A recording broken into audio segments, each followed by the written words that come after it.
On today's episode, we speak with stand-up comedian and host of The Absolute Show, Lukas McCrary. Here it is.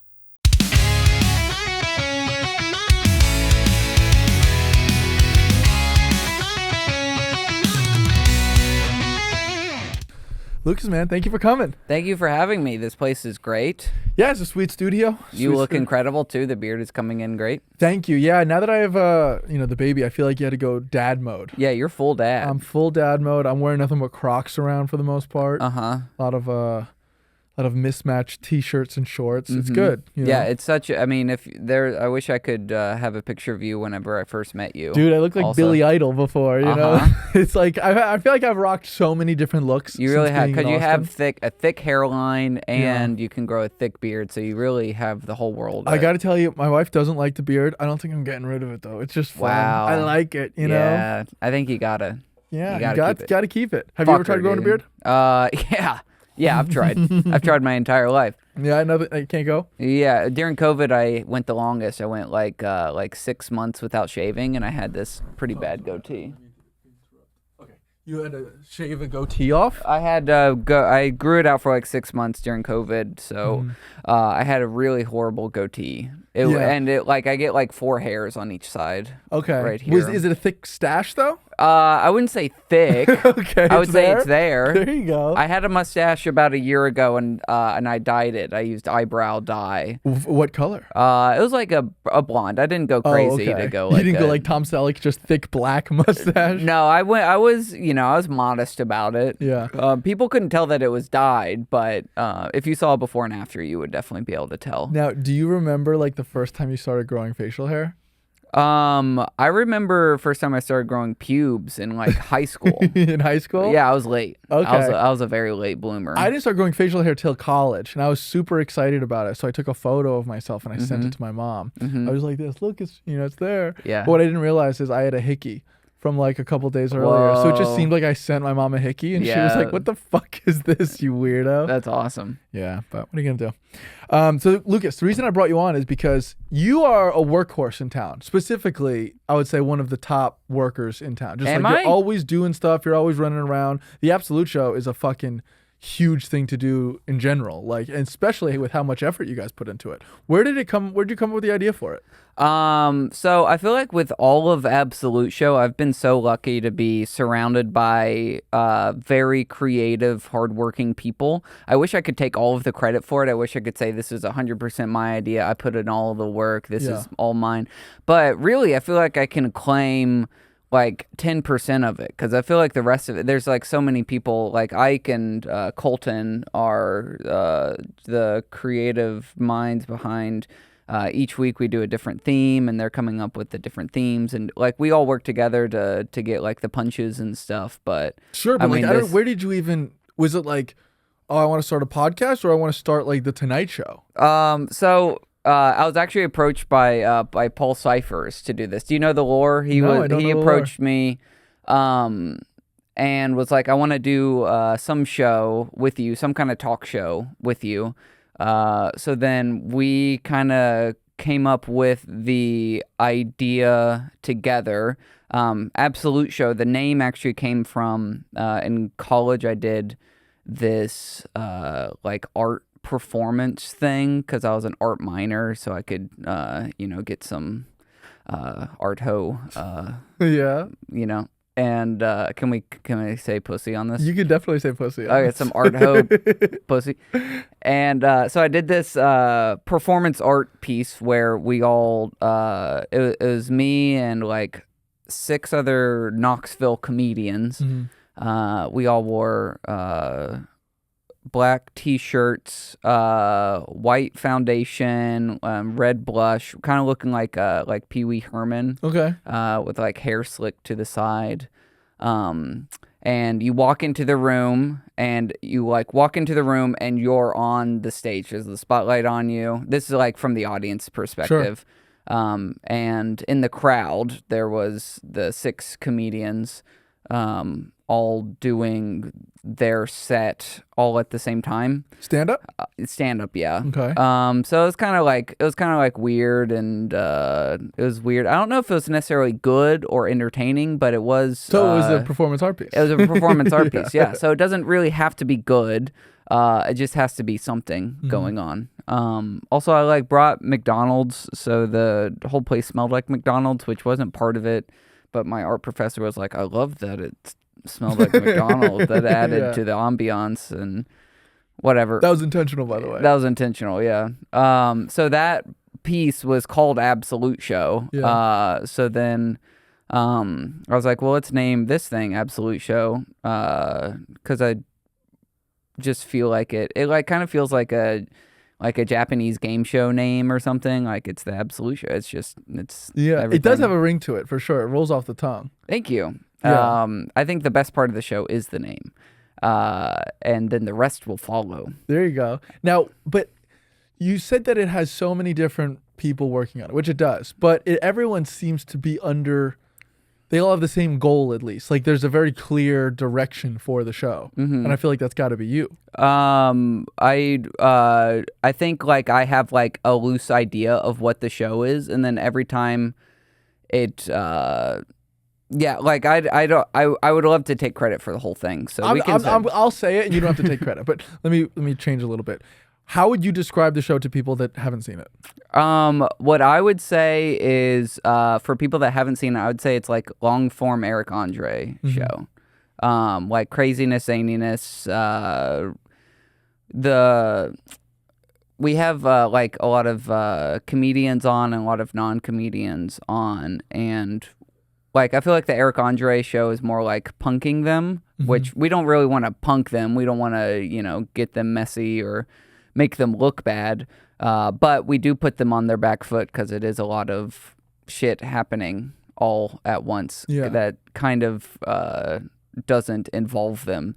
Really, we don't need guests on the show because we have so much going on. But the guests are they're kind of like the audience. It's someone that the audience can look at and be like, what the heck is going on this dang show? Yeah, no, interesting you said Eric Andre, because I feel like the main difference between the Eric Andre show is that this is a live show. So not only does it have to work online, but it has to work in the room as well. Where I feel like a lot of the Eric Andre stuff is just so weird that it's probably not funny in the moment. But then when you cut it up later, it makes it more sense. Has it been tough to write for both online and in the room?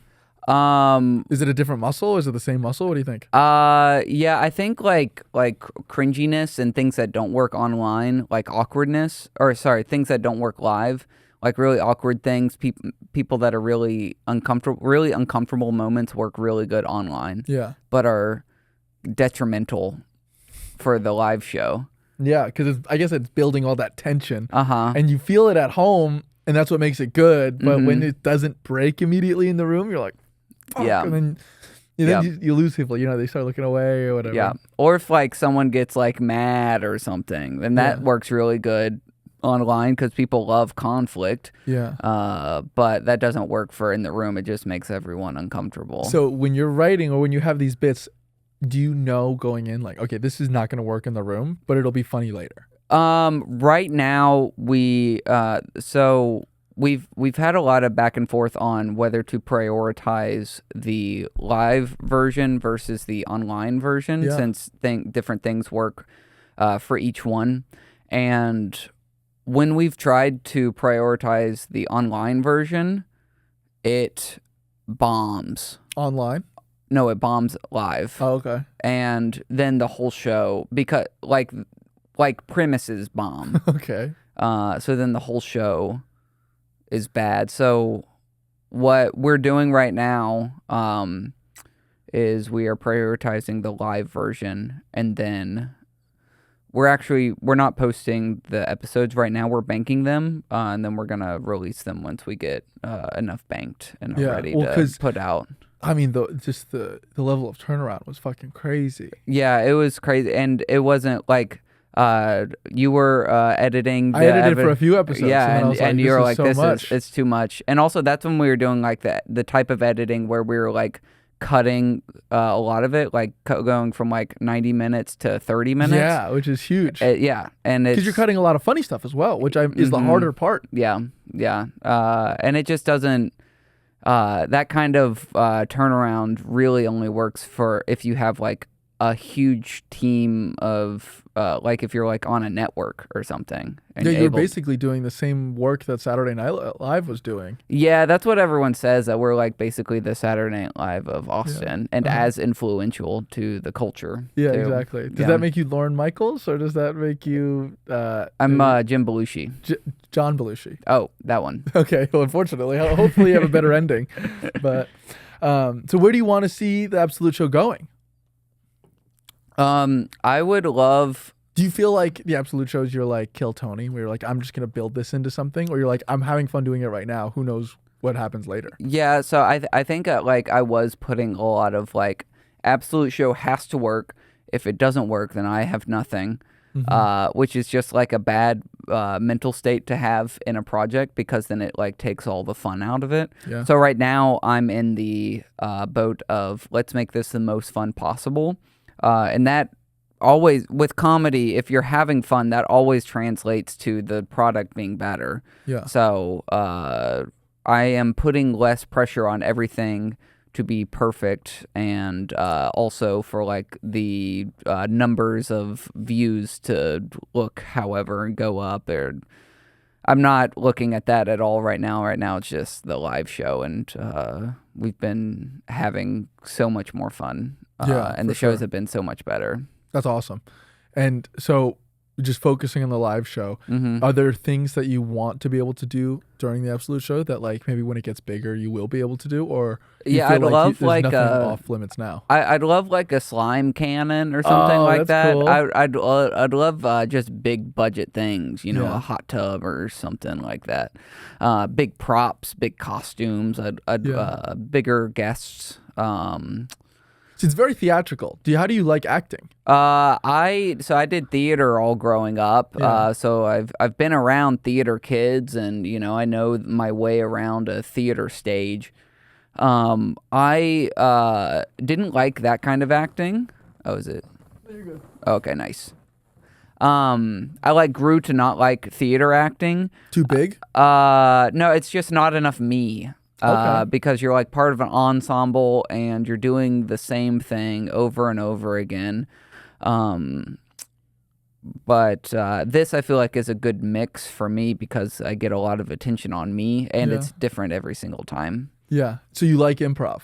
Yeah, as gay as it is, I love improv. I mean, I totally get it. It's fun. It's like, so fun. How do you compare that, like doing the Absolute Show with the improv and then just like the riffing with Liz or whatnot, versus stand-up? Because you heavily involve the crowd too in your stand-up sets, so you're doing improv even then. How do you like breaking that up, I guess? Yeah, it's definitely a different muscle. I feel like I learn a lot from both of them. Had I not done stand-up, then this show would have been impossible for me to do, just because stand-up has taught me how to be funny on stage, how to work a crowd, especially by myself, and then improv and Absolute Show has taught me a lot about how to like hype up a crowd and how to host a show. And it's a whole different muscle, but they definitely Venn diagram of a lot. Yeah. Now, are there any moments that stand out to you during the Absolute Show as like, oh, that was fucking terrible, or I wish I did that differently? There was one episode, this was one that we tried to make it like a live, or for an online version. Yeah, okay. We did a theme of boys versus girls. We were inspired by Mr. Beast. He's huge on YouTube if you've never seen him. No, I've never seen him. Okay, he's great. You gotta check him out. Okay. He does a lot of boys versus girls, so we were gonna do our own boys versus girls, where we're gonna have Liz, my co-host, represent the girls. And then Ike, who is creative, we don't have a title, but creative director, writer, producer, represent the boys. So we're trying to make it like even between boys and girls. And immediately we like did like where my boys at? Give it up for boys. And the boys were like, in the crowd. And then we're like, where my ladies at? And the ladies went, yeah. yeah. So immediately is already uneven on representation in the crowd. Yeah. So then anytime Ike came out to represent the boys, he would get like boos and like people got like uncomfortable. And then anytime there was something for the girls, it got like cheers and stuff. Yeah. So then it became, had I known this before, we would have just leaned into that and made it like the girls and then the boys are the foil, and had more fun with that. But it was like really awkward, and like the crowd also was just it was too small of a crowd that night to like for that type of theme. Sure. Well, that's huge, and that's especially when you're filming stuff. I think the crowd makes it much more difficult because you're like, I don't know what I'm going to get tonight. It doesn't matter how prepared we are. If, like today was pouring rain, that might just make half the audience decide I'm not coming. And then you're fucked. All that work you put in for nothing. Yep. That sucks. Yep. Do you feel like at this point, because you've done so many Absolute shows, you're like, I know what we're doing and we can like react on a dime? Yes, I do feel like that. But then we have like a dud episode and I'm like, well, I don't know how to do this ever. I don't think I've ever known how to do this at all. We have had lots of practice though, doing the whole show for like 10 to 20 people. Yeah. So we have gotten pretty good at that. But yeah, I mean, it's like with stand-up, like where you think you're the best at stand-up and then you have a set that sucks and... Yeah, it brings you back down to normal. Yeah, it brings you back down. Even if it is like a full crowd and you still bomb in front of the full crowd, you're like, I didn't make 200 people laugh. Yeah. That's crazy. I'm bad at this. When you kill at stand-up, you're like, I'm the funniest guy alive. I'm the greatest guy alive. When you are doing more of an ensemble show, is it less of a feeling of that way, or do you still feel like, oh, I'm the fucking man? No, it still feels like I'm. Well, if when Absolute Show works, it like feels like magic. Yeah. It's like similar to improv when it like all comes together. Because it's like when you tell a joke for the first time in stand up. Like that's the best feeling is when a new joke hits. So that's what like a good Absolute Show episode feels like. It's like a bunch of new jokes crushing. Now, do you think, let's say the Absolute Show blows up. Okay, the next Tonight Show. Do you still need stand-up, or do you think that serves enough of a purpose? No, I would still love to do stand-up. Like, I want to do touring and stuff, so I never see myself not doing stand-up.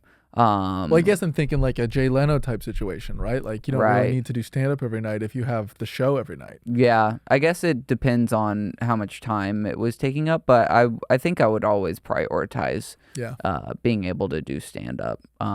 But I would love for it to take off and being able to tour with that and stand-up. Totally. That would be sick. Now, I think I don't know, how long have you been doing comedy? Like 10 years?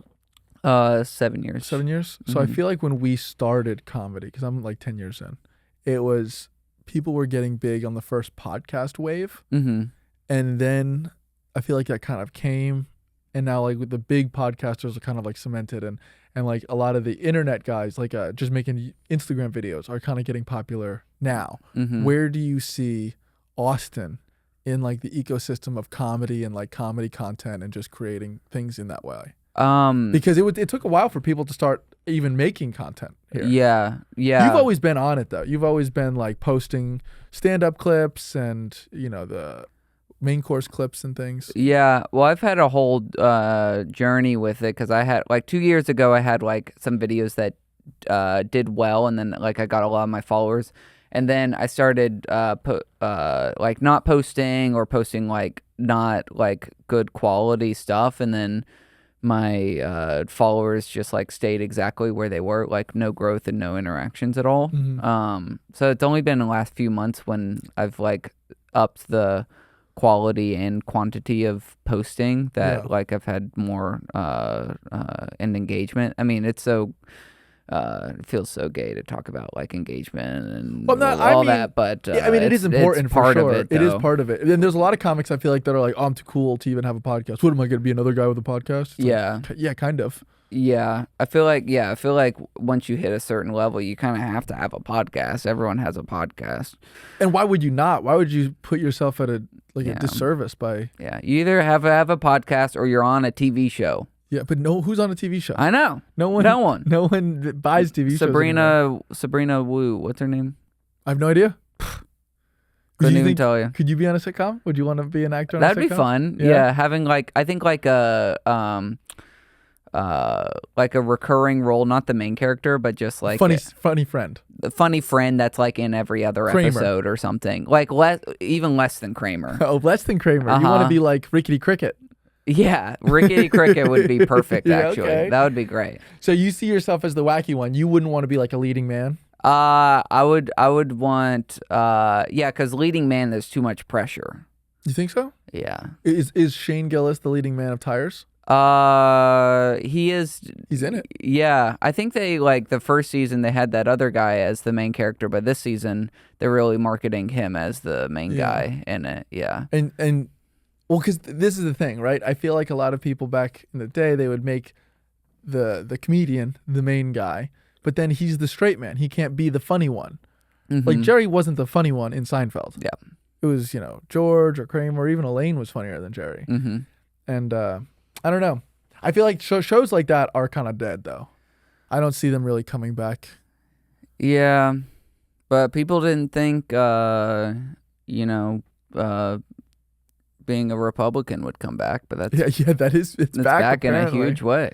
Colton's on the Republican diet now. Oh, is that right? Mm-hmm. What's the Republican diet? Just pussy. That's it. Oh. No, I don't know. Yeah, I don't know. I'm thinking I'm still holding out. I'm really hoping that there's this huge thing in comedy where all of the guys that are just making stupid money on Patreon are like, yo, fuck all these studios. Let's just make our own show. Just like Shane did. And then they ended up buying it. But bro, I want a fucking, I don't know. I want a weird fake TV show, movie, something from Tim Dillon or Nick Mullen or one of those guys that just, because you can do it for cheap. It's so cheap to film stuff nowadays. Mm-hmm.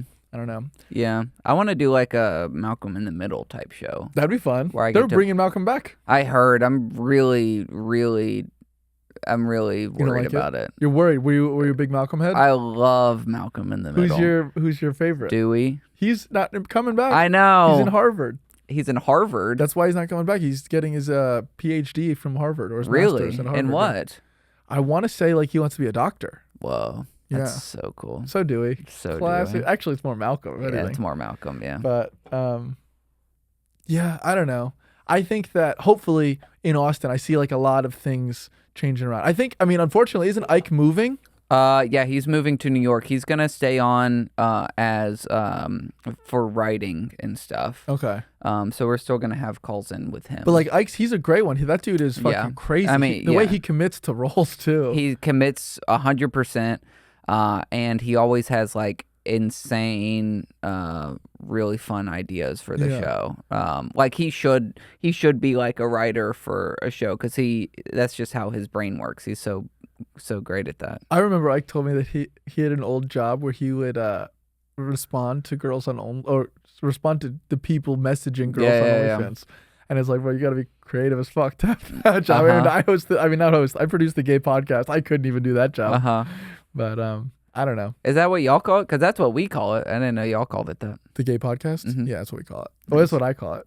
Nice. But I don't know. Where do you see the next, I don't know, year of Lucas's life? Do you want to just keep, you said you were going to focus more on stand-up, what does that mean? Just trying to do more road gigs? Yeah, I want to do, right now my focus is on building a fan base so that I can start selling tickets for doing road gigs. What do you think the best way to do that is? Just clips on Instagram? Yeah, I think Instagram clips is the way to do it. That's what I've been putting I've got managers that are you've seen Dylan Carlino, right? Do they say that? Yeah. Well, it's the same company as him. So they're we told him to do front-facing videos. No, you should do front-facing videos. It worked out so good for him. No, you should do it.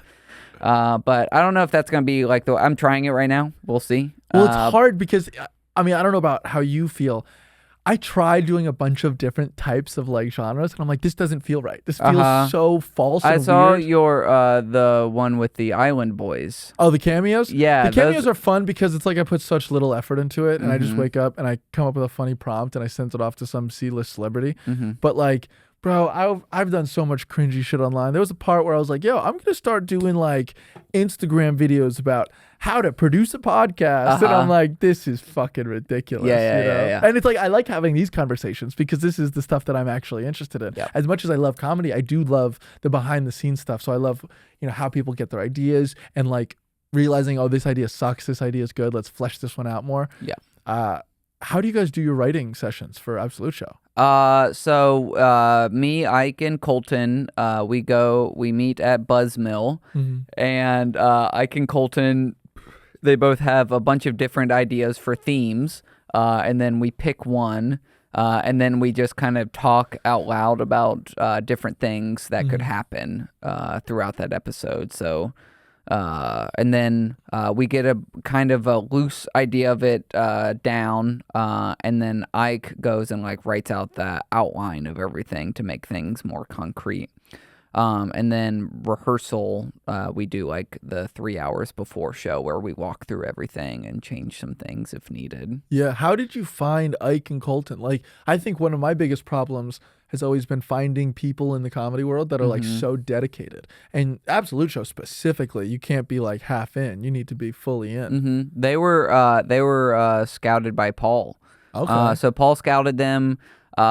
Colton worked on like the first episode. Ike was there on like the third episode. And then Paul had to step down because he realized he wasn't able to put in the time for it.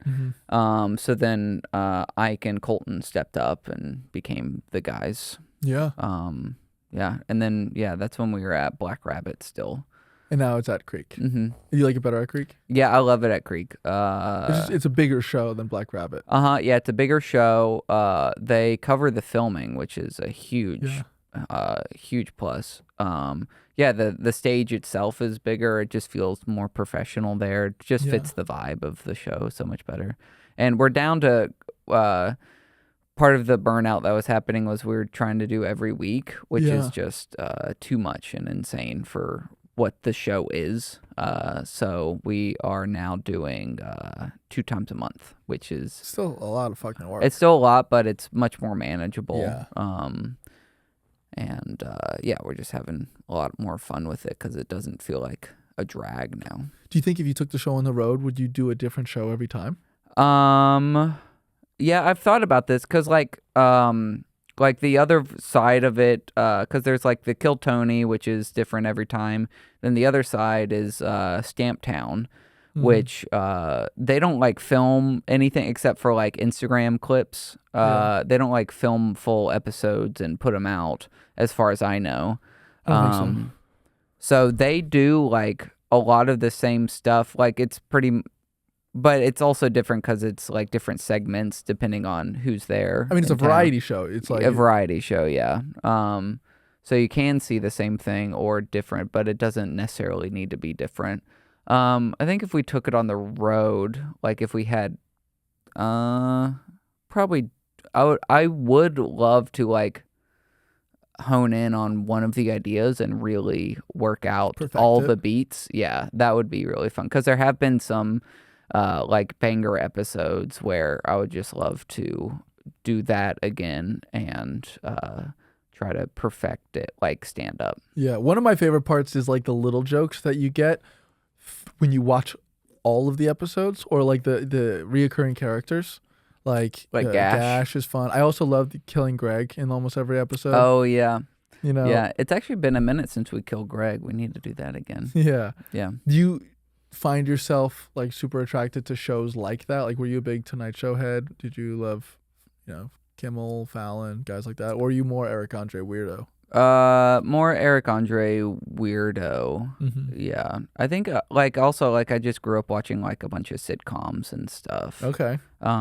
Like Community. I love Community. I loved How I Met Your Mother, even though it's kind of cringy now. It didn't really age all that of those well. shows are cringy. I mean, but yeah, not Community though. Is Community still hangs still on? great? I mean, well, it's got Always Donald Sunny Glover is still great. Yeah, Donald Glover's good. You don't like Donald Glover? No, he's great. Yeah, it's great. I love Donald Glover. I like Donald Glover too. Community felt very much like a stand-up wrote it.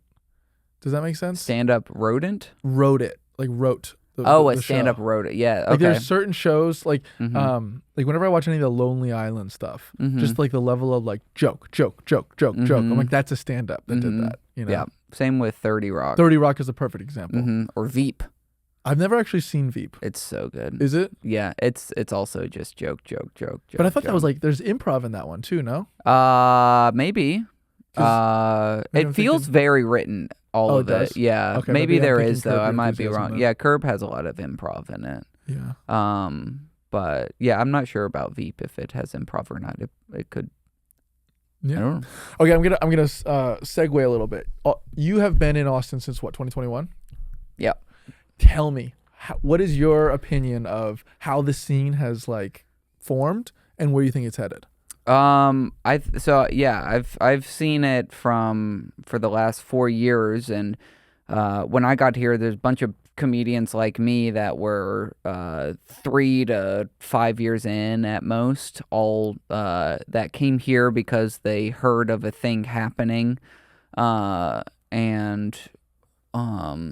yeah, so they all came. We had no idea what was going on, what would happen, and when I got here, it was like mostly like mics. Yeah. And then I remember the first time I saw you was at the back of the Lucky Duck mic. Oh, which yeah. is just like, that was the spot because Marty was the king of town and you wanted to impress Marty. Yeah. So, yeah, you'd go to Lucky Duck and do your best 4 minutes. And then he'd be like, yo, you want to do coke in the bathroom? And you're like, this is showbiz. You want to come do 8 minutes on WTF? Yeah. It was so sick.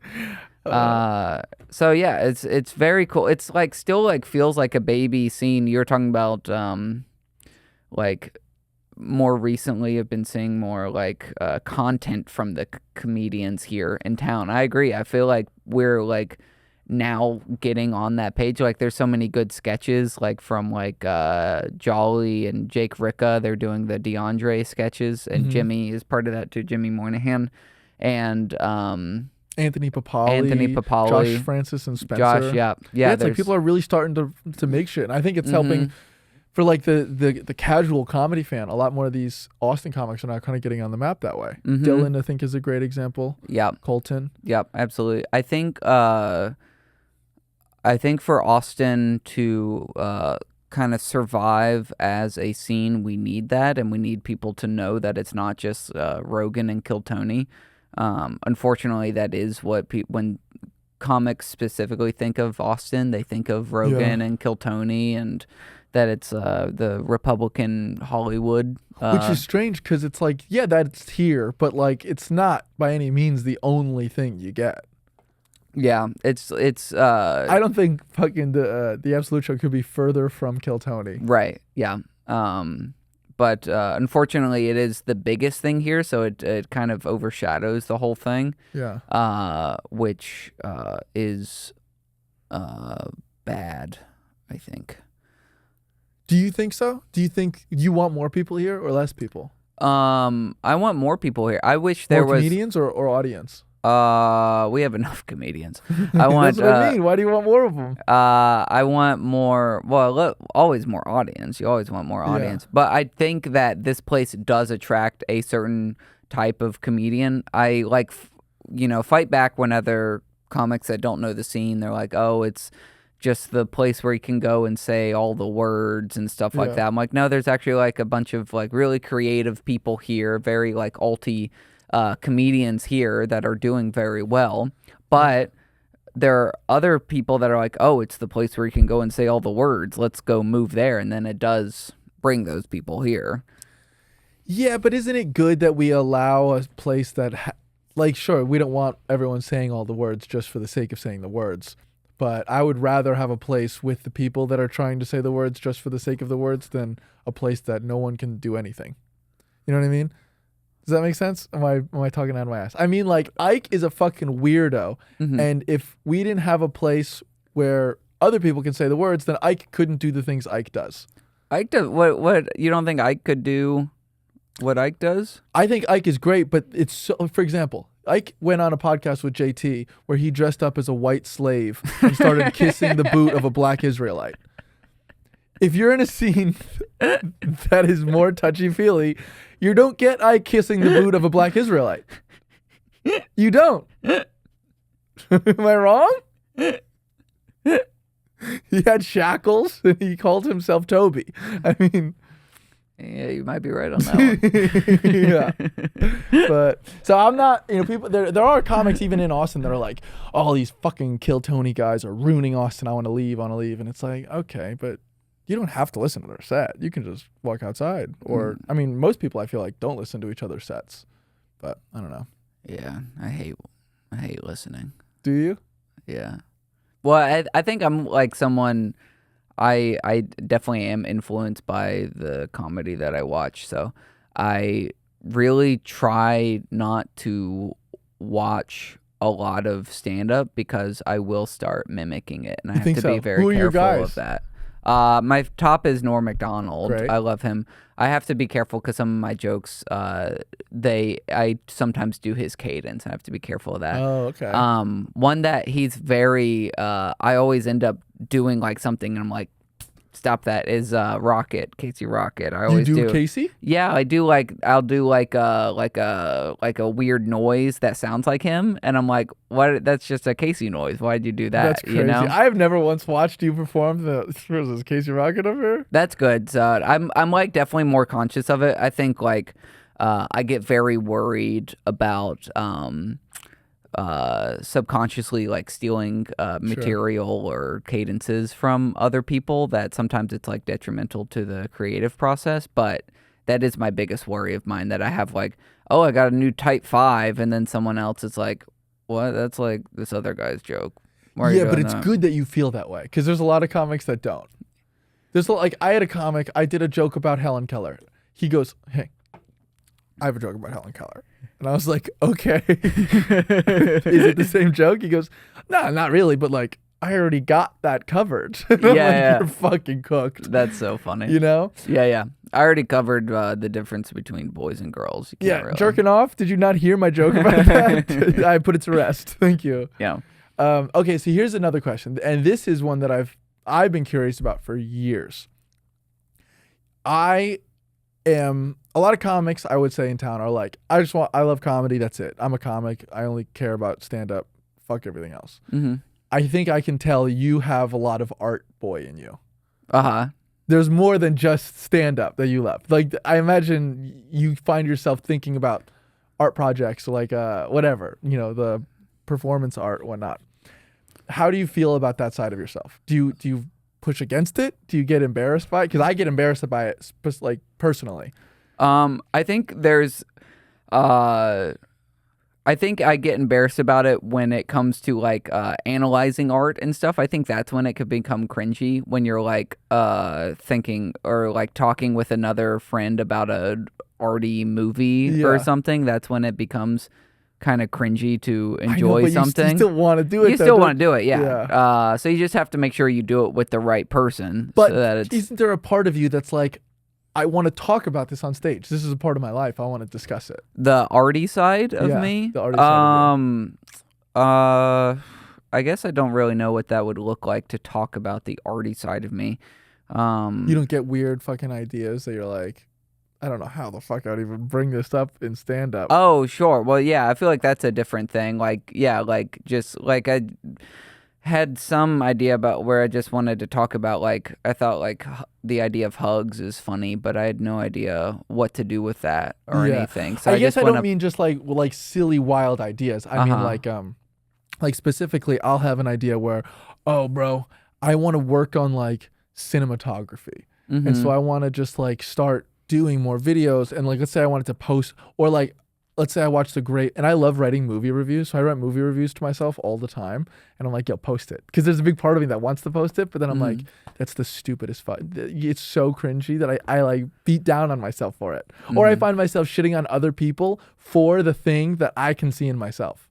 Like Jesselnick will always post like book reviews that he likes or that he wrote on his Instagram, and I'm like, this fucking loser. And then I'm doing the same shit. Yeah. I don't know. But do you ever feel that way? You don't feel like, oh, this isn't cool in the comedy world, so I have to like hide this stuff from everyone. Oh, I see. You know what I mean? Not really, because I did an art minor in college, so like I'm like arty as hell. But I always felt like the art that I did was like kind of funny too. Yeah. So I felt like it always kind of fit. It would work. It would kind of work, yeah, because like I feel like the goal, regardless of what I'm creating, is for comedic effect rather than. You don't have any interest in anything drama related? Not really. Like, I appreciate drama, but I appreciate drama more for like creating tension. Yeah. And then to a comedic relief. Yeah. Yeah, like painting and stuff. I always felt like it was like kind of good. I remember one time I like tried to be serious. Like in high school, I remember I did this drawing of, it was a guy in a suit and his head was those like Walmart smiley face. Yeah. And he had a gun to his head, and he was blasting colors out of his head. Nice. Yeah, and he was smiling through it. Yeah. How'd that play in the art minor class? I was high school. Yeah, I was high school. Yeah. So yeah, it felt like I was pretty. So edgy. Yeah, I was pretty sick and twisted. No one gets me. Yeah, who comes up with this kind of shit? This is not a pedestrian's brain. Okay? I love it when comics say that. Yeah, we're different than regular people. Yeah, we're the modern day philosophers. No one thinks the way that we do. Yeah. One of the 250 assassins. Yeah, I mean, we have time to think because we don't have jobs. That's why other people, they don't have time to think. They clock into their 9 to 5. Yeah, they don't have time to think about the perfect dick joke or whatever. Is there a perfect dick joke? Have you not found yet? It yet? I think it's out there. Yeah, I don't think anyone. I think we've gotten close, but God bless all the people looking. Yeah. Okay, so Lucas, tell me, what are some of the goals that you have, just in general? What do you want? Creative goals. What do you want to do? Make $500K a year. There you go. That's really my goal. If I make $500K a year, I could see myself being like, I don't want to do this anymore. This is a lot of work. Let's just like chill out a little bit, and I think creative goals. Is to I just want like the live experience to be as great as possible. Like the online stuff I only see as a means to getting butts and seats, because I feel like live is the most fun. Yeah, I just want to do like. Do you want to do big rooms or do you want to do? Yeah, I want to do it all. I want to do big. I want to do small. I just really want to do like really weird live creative shows. I'd love for like elements of Absolute show, the weirdness to like kind of move into my stand-up. I think that will happen once I'm able to start touring and working on my hour. I think I would be able to get a little weirder with the live shows. And what's the jump? What do you think the jump is to being able to tour? 100K on Instagram. Is that what the managers say? I don't know. That's just kind of a number I have in my head. I don't know. I don't know what the jump is. I think it's gonna be different for everyone. So, yeah, I don't know. I'm growing right now, so I just got to keep growing. You want to hear the rest of this conversation? The second half is waiting over on my Patreon at patreon.com/thejimmyclifford. I'll see you there.